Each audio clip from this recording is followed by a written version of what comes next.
आमंत्रित करने के लिए आया हूं, यही कहने के लिए आया हूं कि बटे थे तो कटे थे, अब बटेंगे नहीं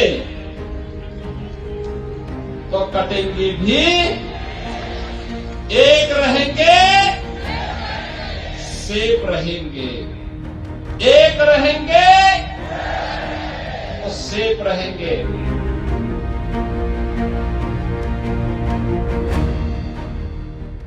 आज का दिन अत्यंत महत्वपूर्ण दिन है। देश के अंदर महाराष्ट्र और झारखंड राज्यों के विधानसभाओं के चुनाव के परिणाम आए हैं और विभिन्न राज्यों में उपचुनाव के परिणाम भी हम सबके सामने स्पष्ट हुए हैं।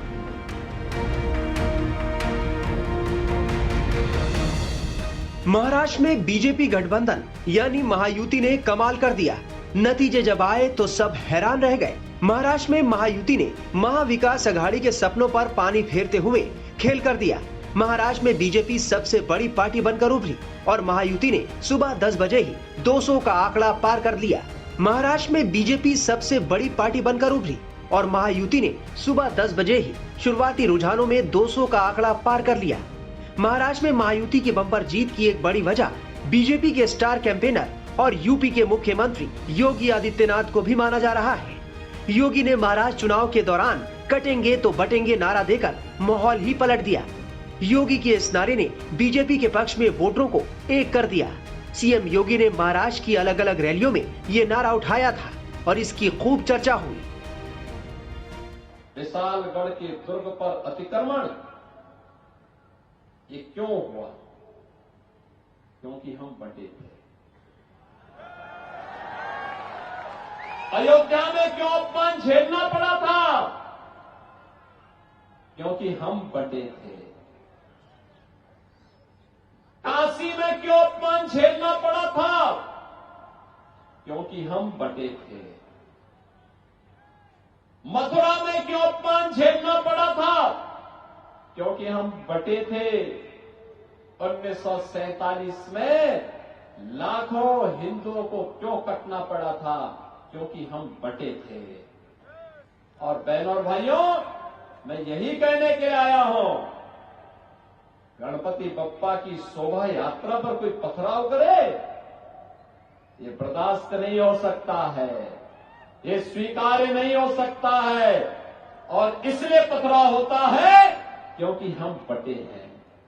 रामनवमी की शोभा यात्रा पर इसलिए पथराव होता है क्योंकि हम बटे हैं। याद रखना, जो ये प्रहार सनातन पर हो रहा है, ये प्रहार भारत पर प्रहार है, क्योंकि भारत की आधार का प्रतीक है सनातन, और सनातन पर प्रहार महाविनाश को आमंत्रित करता है। और आपको मैं यही आमंत्रित करने के लिए आया हूं, यही कहने के लिए आया हूं कि बटे थे तो कटे थे, अब बटेंगे नहीं तो कटेंगे भी, एक रहेंगे सेफ रहेंगे, एक रहेंगे तो सेफ रहेंगे। और इस भाव के साथ आज हमें कार्य करना है। अब नया भारत है, आपने नए भारत को देखा होगा। 2014 के पहले मैं देखता था, जब कांग्रेस नेतृत्व की यूपीए की सरकार थी, बहनों और भाइयों, पाकिस्तान भारत के अंदर घुसपैठ करता था, लगातार घुसपैठ करता था, आतंकी वारदात को जन्म देता था, नई नई घटनाएं घटित होती थी और हम लोग संसद में आवाज उठाते थे। श्रीरंगप्पा बारने भी उस समय हमारे साथ संसद थे, हम लोग संसद में आवाज उठाते थे, आतंकवाद को रोको। लेकिन आतंकवाद को रोकते नहीं थे, ये लोग कहते थे इन मुद्दों को मत उठाओ, संबंध खराब हो जाएंगे, यानी देश की कीमत पर ये संबंध सुधार रहे थे पाकिस्तान से। बहनों और भाइयों, आज मोदी जी के नेतृत्व में नया भारत अब पाकिस्तान प्रस्त आतंकवादी भारत की सीमा का अतिक्रमण नहीं करता। उसे मालूम है नया भारत है, छेड़ता नहीं है, लेकिन कोई छेड़ता है तो छोड़ता भी नहीं है। महाराष्ट्र की चुनावी रैलियों में योगी आदित्यनाथ का जलवा दिखा। वो विपक्ष पर हमलावर तो रहे ही, साथ ही वोटरों को ये बताने में कामयाब रहे कि महाविकास अघाड़ी के आने से महाराष्ट्र का भला नहीं हो सकता। एक भारत श्रेष्ठ भारत के रूप में और दूसरी ओर महाअघाड़ी के रूप में महाअनाड़ी गठबंधन।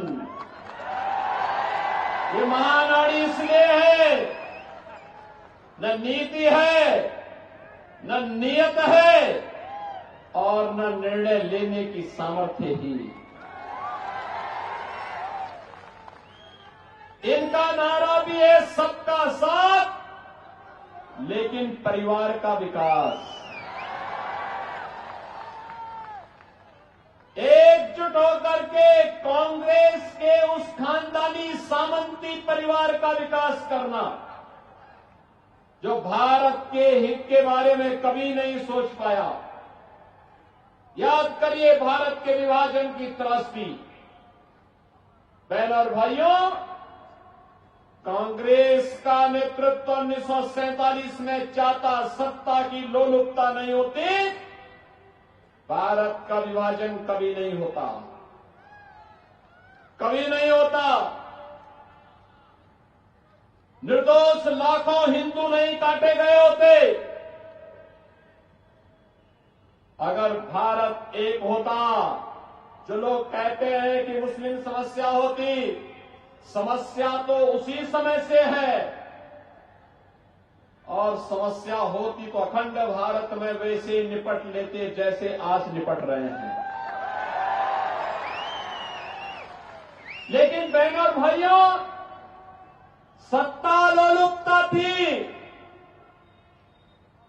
और तुष्टीकरण की हदों को पार करते देश के हितों को तिलांजलि देने की मंशा के साथ कांग्रेस के नेतृत्व ने देश का विभाजन करवाया था। आजादी के बाद जाति, क्षेत्र, भाषा के आधार पर योगी ने अपनी रैलियों में बार बार इस तरफ जोर दिया कि बीजेपी सुरक्षा और सुशासन का प्रतीक है। महाराष्ट्र की धरती से योगी ने रामनगरी अयोध्या का भी जिक्र किया, सनातन की भी बात की।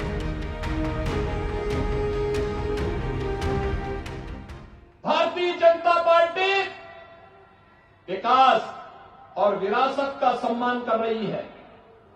भारतीय जनता पार्टी गठबंधन सुरक्षा, समृद्धि और सुशासन की प्रतीक है और इसलिए महाराष्ट्र के अंदर महायुति गठबंधन की सरकार आवश्यक है और उस सरकार के लिए आपका आह्वान करने के लिए मैं आया हूं। महेश दादा ने यहां बहुत कार्य की, लगातार छत्रपति शिवाजी महाराज और धर्मवीर संभाजी महाराज को आदर्श मान करके पूरा जीवन समर्पित किया है सेवा में और उसी सेवा के प्रति उन्हें सम्मान देने के लिए आज मैं सीधे लखनऊ से आपके बीच आया हूं। आप बहनों और भाइयों, श्री महेश दादा लांगे को आप विजयी बना के भेजेंगे। 20 नवंबर को होने वाले चुनाव में विजयी बना के भेजेंगे। जहां तक मेरी आवाज जा रही है, आप लोग मुझे बताओ, आश्वस्त करो, दोनों हाथ उठा करके, दोनों हाथ उठा करके आश्वस्त करो। आप में से कितने लोग, एक बार थोड़ा हाथ नीचे करना, कितने लोग अयोध्या गए रामलला के विराजमान होने के बाद? काफी बड़ी संख्या में गए हैं और मैं यहां पे श्रीरंगप्पा बारणे जी को, जो यहां के माननीय सांसद हैं, और श्री महेश दादा को कहूंगा कि चुनाव के बाद एक बार भोसड़ी विधानसभा क्षेत्र के सभी मतदाताओं को अयोध्या धाम और महाकुंभ का दर्शन जरूर करवाइए। एक बार वहां लेकर के आइए। 2025 में प्रयागराज में महाकुंभ का आयोजन होने जा रहा है। दुनिया का सबसे बड़ा सनातन धर्म का, संतों का भी और भक्तों का भी समागम होगा। 40 करोड़ श्रद्धालु वहां आएंगे और उसमें आपको भी, पुणे को भी आमंत्रित देने के लिए मैं आया हूं। महाराष्ट्र के चुनावी नतीजों से साफ है कि योगी के बटेंगे तो कटेंगे नारे ने वहां के लोगों पर बहुत असर किया। महाराष्ट्र के इतिहास में बीजेपी गठबंधन के लिए इसे सबसे बड़ी जीत माना जा रहा है।